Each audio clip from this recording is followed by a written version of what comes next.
પાલનપુર શહેર પશ્ચિમ પોલીસ સ્ટેશનના વિશ્વાસઘાત છેતરપિંડીના ગુનાના કુલ 4 આરોપીઓને ગણતરીના કલાકોમાં ઝડપી પાડતી local crime branch Banaskantha, Shri Chirag Koradiya police મહાનિરીક્ષક સરહદી રેન્જ કચ્છ ભુજ તથા શ્રી પ્રશાંત સુંબે પોલીસ અધિક્ષક બનાસકાંઠા જિલ્લાનાઓએ અસામાજિક પ્રવૃત્તિ કરતા તત્વો પર સતત વોચ રાખવા સારું કરેલ સૂચના અનુસાર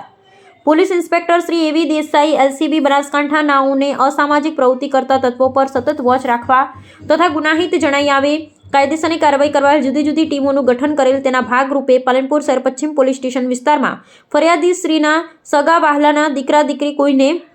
જાણ કર્યા વગર ઘરેથી નીકળી ગયા હોય અને તેઓની શોધખોળ કરવા સારું પાલનપુર જોરાવર પેલેસની બહાર ભાગે ગેટ પર ઊભા હતા, જે સમયમાં આરોપીઓ ફરિયાદીને જણાવેલ કે અમારી એસપી સાહેબની ઓફિસમાં સારી એવી ઓળખાણ છે, તમે જે છોકરા છોકરીની શોધખોળમાં ફરો છો તેની એફઆઈઆર વગર છોકરા છોકરીનું લોકેશન લાવી આપીશું તેમ જણાવી ₹40,000ની માંગણી કરી. ફરિયાદીના સગાઓને વિશ્વાસમાં લઈ ₹20,000 રોકડા લઈ જઈ ફરિયાદી સાથે ઠગાઈ કરી ગુનો કરેલ હોય, જે સંબંધે આ તમામ આરોપીઓને ઝડપી પાડી પાલનપુર શહેર પશ્ચિમ પોલીસ મથક ખાતે સોંપવામાં આવેલ છે. પકડાયેલ આરોપીઓ એક દિલીપજી શામળાજી જાતે મોલકી ઠાકોર રહે જૂના ડીસા સીતા અંબિક સ્ટોરની સામે હવા રોડ, બીજા આમીનભાઈ યાસીનભાઈ જાતે ચીક્ષણ પૂજતીમ રહે પાલનપુર જનતાનગર મસ્જિદ પાસે તાલુકો પાલનપુર, ત્રીજા અદનાન છકામ ઉલ્લા ખાન જાતે સિંધી રહે પાલનપુર ફ્લેટ નંબર 508 અમને મંજીત રેલવે સ્ટેશન રોડ તાલુકો પાલનપુર,